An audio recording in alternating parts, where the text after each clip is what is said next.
one of the most important issues sa Pilipinas ngayon, paano yumaman ang ekonomiya natin, paano tayo magtagumpay laban sa kahirapan, kagutuman. Ngayon, ang kapitbahay natin ng China, sila, nanalo na sila, nagtagumpay na sila laban sa kahirapan, kagutuman. So, magiging partner natin sila lalo. Yun ang magandang pagkakataon, good opportunity for both countries, Philippines and China. Yun, sabi niya, yung Kamuning Bakery, naging forum place siya ng discussion ng mga issues.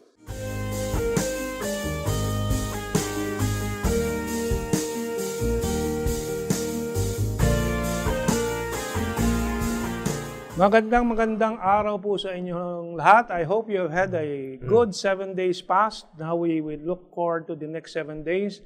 Ano po ang nangyayari sa mundo at sa bayan po natin?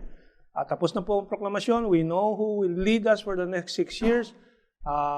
What direction will he take us? These are, of course, details that we have discussed in the past and will continue to discuss in the future. But one thing clear is that he will continue the good relations with China. And sa totoo lang po, yan ang angkla ng ekonomiya, hindi lang ng Pilipinas, kundi ng buong rehiyon, ng ASEAN at ng Asia.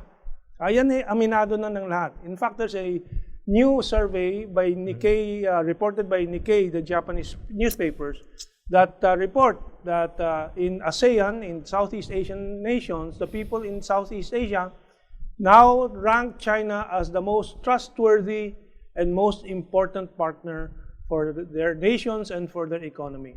Number 2 na lang po ang Japan. Dati number 1 ang Japan. And number 3 na malayo po ang United States of America. That is why our first topic for today are about two people, na mga Pilipino, mga Chinoy, mga kasama po natin dito sa araw-araw na buhay po natin. Isang profesor at isang maraming sombrero, si Ginoong Wilson Flores, panadero, manunulat sa Philippine Star, columnist, ano pa ba, mamaya, tatanungin natin si Wilson Flores. No? So, yan po, ito po ang logo ng Association for Philippine-China Understanding, APPCU. Can we show it again if it has been shown? That's right. And may award po taon-taon, nagsimula nung nakaraang 2021, ngayon 2022, this is the second batch. May honorary awardee po, the late Chito Santa Romana, ambassador to China of the Philippines. And of course, he's a personal friend. We have many interviews with him on this show in 2014, 2015, 2016, nung hindi pa siya na-appoint. Siyempre, nung naging busy na siya, hindi na natin masyadong ma-imbita dito. And of course, Hall of Famer po this year is President Erap Estrada and Ambassador Benedicto. And you will see on the photos there, Wilson Flores, Rod Capunan, writers Rod Capunan, Mauro Samonte, Paul Gutierrez, and many others. But today, we will present to you two, si Ginoong Wilson Flores, but first of all, si Professor Celso Cainlet, who is not with us because he is in Iloilo. Doon po siya nagtuturo sa University of Visayas, University of the Philippines, Visayas. Si Ginoong Celso L. Cainlet, Professor of International Relations and so on. He has been also on our show very many times discussing foreign relations and China. So I did an interview because he cannot join us here just earlier over Zoom. Ito po ang mga napag-usapan namin. Let's roll the interview. Magandang araw ka Celso Cainlet. Professor Celso Cainlet, how are you? Magandang araw ka, Mentong. Mabuti naman, busy kasi exam week ngayon hanggang next week. Okay, and you are of course aware that you are an awardee for the 2022 awards for the promotion of Philippine-China understanding.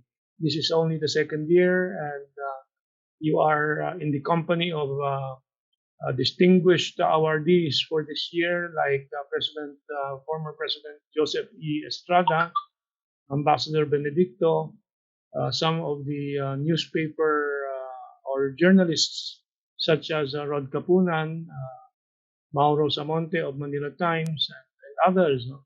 How does it feel to be recognized as one of those who have been promoting the understanding between the Philippines and China? Well, first of all, thank you, Kamento. If not for you, I could not have gotten this award. Well, I feel victorious because if you remember, Kamento, when we started our discussion in Journeys, that was still during the time of Aquino. And we were really going against Goliath. Uh, we were labeled, we were branded as tuta ng China and everything. Because, I decided to come out in the open. Because for two things. Number one, when I was doing consultancy in Cambodia, I went around Southeast Asia and I really saw how China helped their neighbors. But unfortunately, Aquino antagonized China, so we missed the bus. We missed the bus to progress. Second, for someone who understands international law, the laws of the sea, and for someone who teaches ethics of international relation, I had a mixed feelings with the things that are coming out of the media about the South China Sea issue. I will not call it West Philippine Sea because West Philippine Sea does not exist. It was a concoction of Aquino, and it has no international recognition. Um, I at the time I felt angry. I felt amused. Uh, I could not understand the feeling, but I was, I think, more angry. Why are they mis- dis- misinforming the people? For someone, as I said, for someone who understands the international law, it's really a lot, there's really a lot of misinformation going on. And of course, I suspected, and that suspicion eventually was confirmed, that this is a planned operation. This is a well calibrated operation to demonize China, to uh, pawn the Philippines against China. Yeah. So eventually, we were recognized, and I thank you for that. Yeah.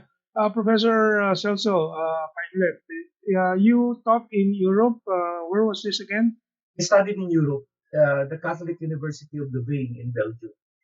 And you studied also, aside from the religious issues, the international aspects also? Yes, yes. My master's is on applied ethics, and I specialize in socio-political ethics, particularly international relations. And you also taught at the Philippine Military Academy, if I'm not mistaken. Yes, yes, and Philippine National Police Academy also. Okay. What to your mind, is the feeling now that you have this award, and how do you think this will impact your life? Does it bring you sorrow or comfort? You Well, explained the a lot sorrow of joy, before. a lot of joy, because we're together into this, Kamento, because we were the ones who really opened the discussions, more truthful discussions, presenting evidences and citing provisions of the law. We were into this together, and as I said at that time, we were fighting against Goliath. Nobody listens to us, you know.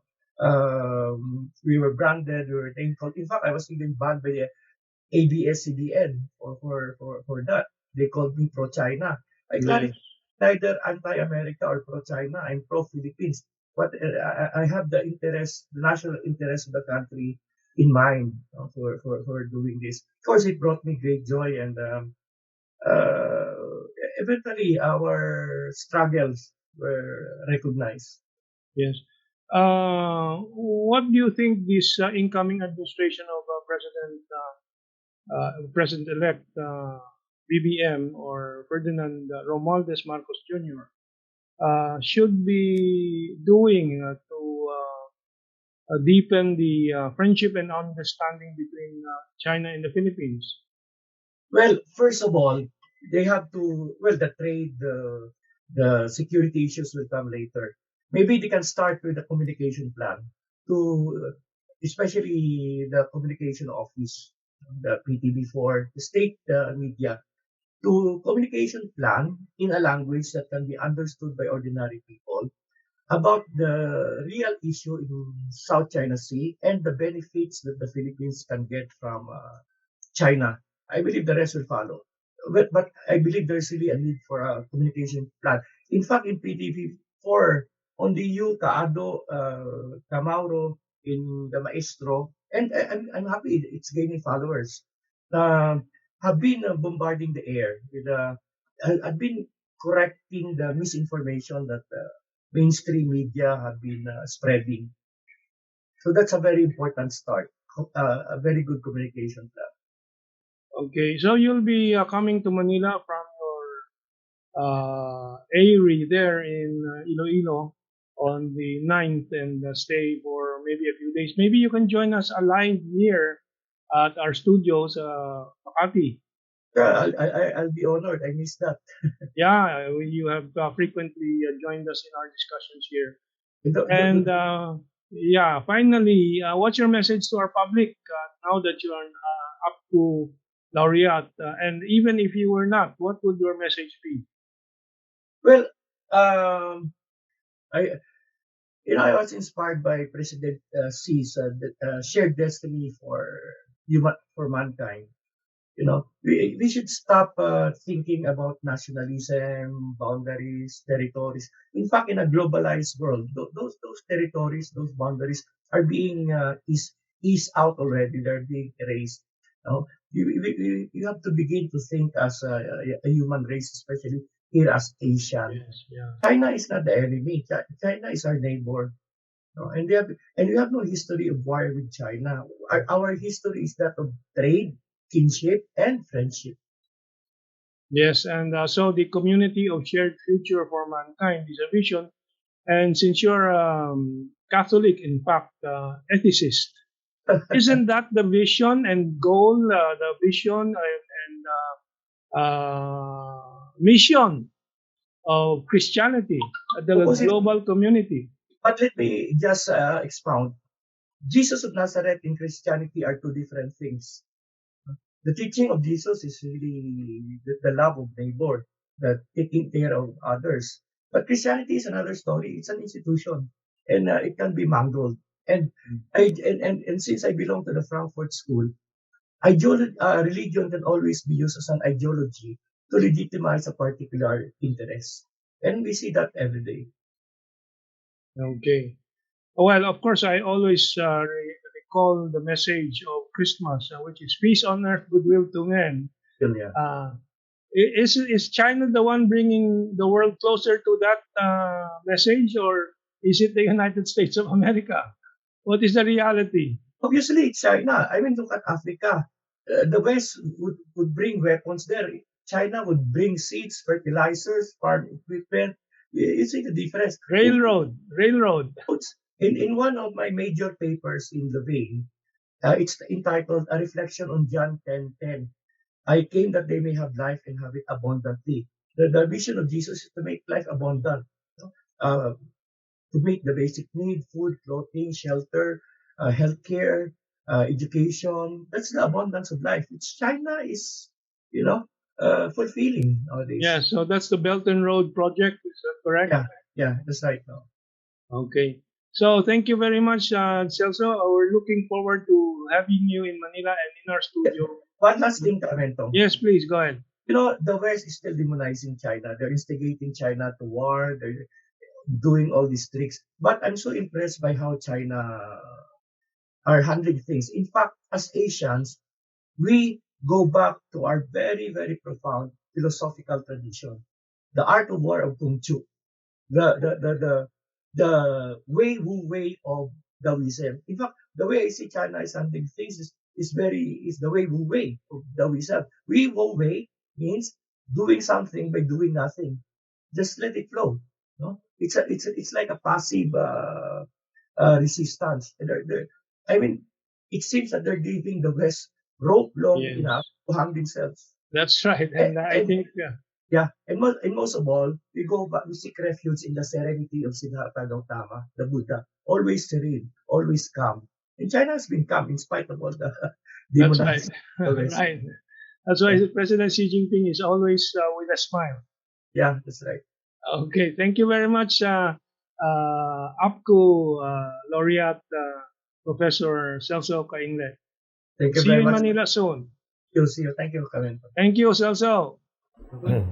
Okay, yan po si Ginoon at Professor Celso Cainlet, an awardee for helping promote Philippine-China understanding, just as Kaado is, just as I was last year. And now we have Mr. Wilson Flores. This is the poster they have made for Wilson. Can we show that? There's Wilson. He's more handsome in person than in the picture. Thank you. Pero ito po, Ginoong Wilson, you are a very well-known personality in Philippine media and Philippine socio-political community. What to you is the significance and meaning of this award? Yes. It's very young. It's the second year lang that this award is being given out. What do you feel about this award? Thank you very much, Mentong. I am grateful for the award, most especially because it is a very good project to encourage more people, hopefully, to do more work to promote understanding between our two countries. We in the Philippines have a long history of friendship, trade, and good relations with China.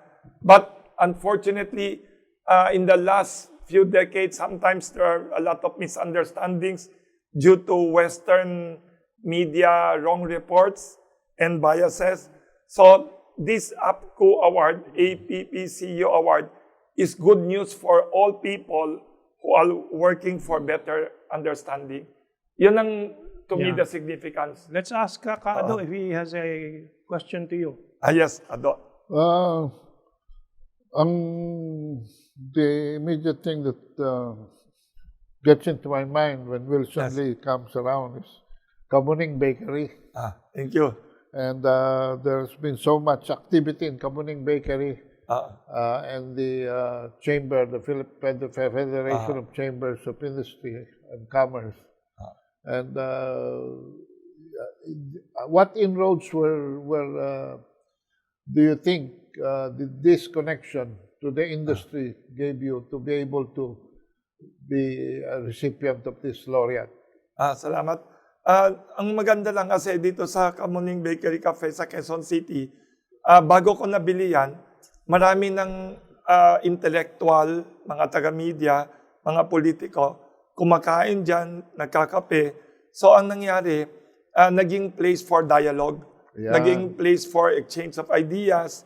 Kaya malaking tulong na nagiging opportunity to, nagiging forum ang Kamuning Bakery sa Pandesal Forum for people to discuss issues. And one of the most important issues sa Pilipinas ngayon, paano yumaman ang ekonomiya natin, paano tayo magtagumpay laban sa kahirapan, kagutuman. Ngayon, ang kapitbahay natin ng China, sila, nanalo na sila, nagtagumpay na sila laban sa kahirapan, kagutuman. So, magiging partner natin sila lalo. Yun ang magandang pagkakataon, good opportunity for both countries, Philippines and China. Yun, sabi niya, yung Kamuning Bakery, naging forum place siya ng discussion ng mga issues. Kaya salamat sa inyo, tsaka ni Mentong, na madalas na iimbita ko kayo and the media to exchange ideas and dialogue. Kailangan natin ang Pilipinas sa China, non-stop dialogue, non-stop communication para mawala yung mga maling akala, mga bias news from the Western media. Yun ang malaking sakit sa ulo natin. Bombarded tayo by Western media reports, Western media misconception and mistakes. Asyano tayo sa Pilipinas, Asians tayo, more than 1,000 years tayong uninterrupted trade and friendship with China. Yun ang wag natin kalimutan. Yun ang madalas kong i-discuss namin sa Pandesal Forum ng Well, Kamuning actually, Bakery. kami ni Wilson and si George C., tatlo kami noong 2016 or sometime there, nag-usap kami na talagang kailangan magpaliwanag sa buong mundo. Tama. At sa bayan. So, sabi ko, tatatag ako ng think tank, si Yes. George C. din. And yung Pandesal Forum mo, Oo. gagawin mo ding think tank Dapat hindi ka pa na-rehistro. Naging eating tank. Oo nga, Eating naging tank. eating tank. Oo. Maganda yung idea. Kasi kunento ako kay Mentong noon, kay George C., na maraming intellectual kailangan ginagawang think tank para non-stop yung ideas. Hindi, kasi ang daming fake news. Okay. Ang daming fake news sa And, media. so eventually, after how many years? 5 years now, Yes. naging Media Forum Center Yes. sa mga issues Yes. na to, ang Pandesal Forum. Yes. Information exchange. Yes. So, Cultural and information. okay. So, personally, what's the impact sa buhay mo now that you are an awardee? Yes. What do you feel? I feel honored and happy na at least there are many like-minded people. Maraming tao pala, dumadami na ang mga tao sa lipunan natin sa Pilipinas na kapareho natin ang hangarin para sa kabutihan ng Pilipinas, saka sa kabutihan ng relasyon ng Pilipinas sa China.